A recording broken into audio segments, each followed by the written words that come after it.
Another story I heard about myself. This one happened in high school. We had this teacher in high school whose kid went to our high school. His name was Mr. McNamara, and his son Jake McNamara went to our high school. He was a sophomore when I was a senior, so he was 2 years behind me. And Mr. McNamara was an asshole.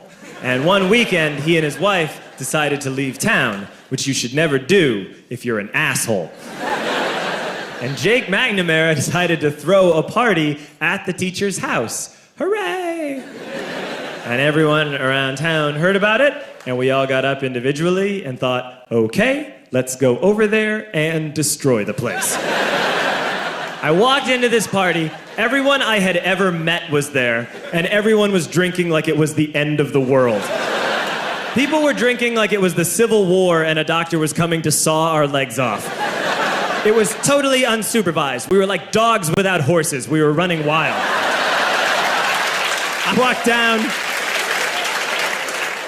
walked down to the basement. They had a pool table in the basement. One dude took a running start and threw his body onto the pool table and broke it in half. Another kid found out which room was Mr. McNamara's and went upstairs and took a shit on his computer. So the party was going great.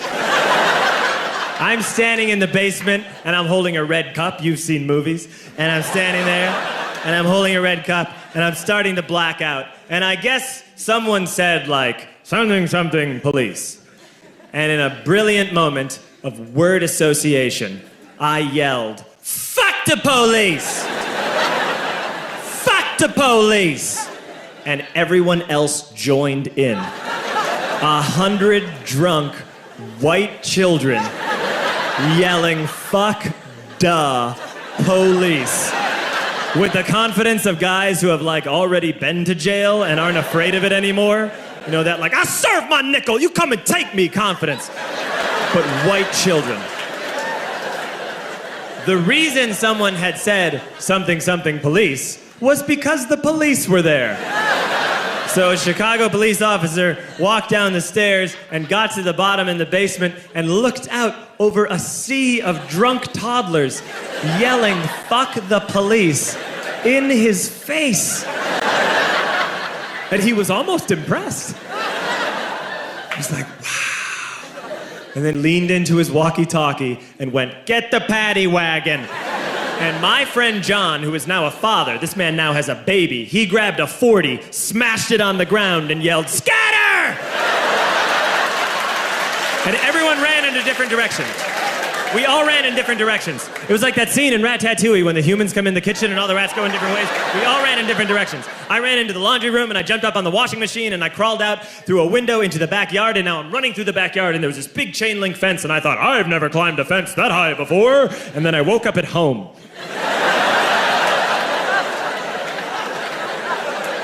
On Monday, I went to school because that's what we did back then. And I'm walking into the school building, and who do I see but Jake McNamara? And he says to me, hey, were you at my party on Saturday? And I said, no. You know, like a liar. And he said, things got really out of hand. Someone broke the pool table. Someone took a shit on my dad's computer. But the worst thing, he says, the worst thing is that someone stole these old antique photos of my grandmother, and my parents are freaking out about it. And I had that thought that only blackout drunks and Steve Urkel can have.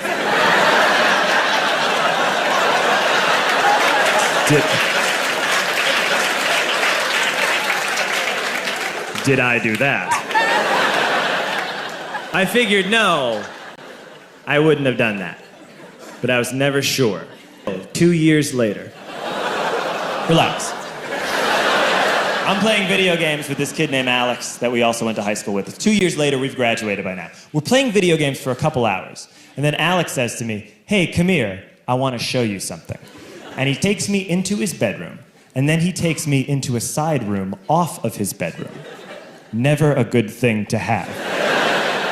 And he shows me a tiny room that is covered wall to wall in stolen antique photos from different people's parties over the years.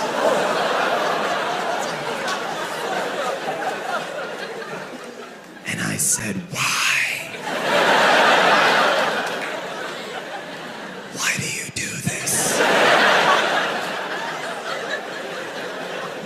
And Alex said, because it's the one thing you can't replace.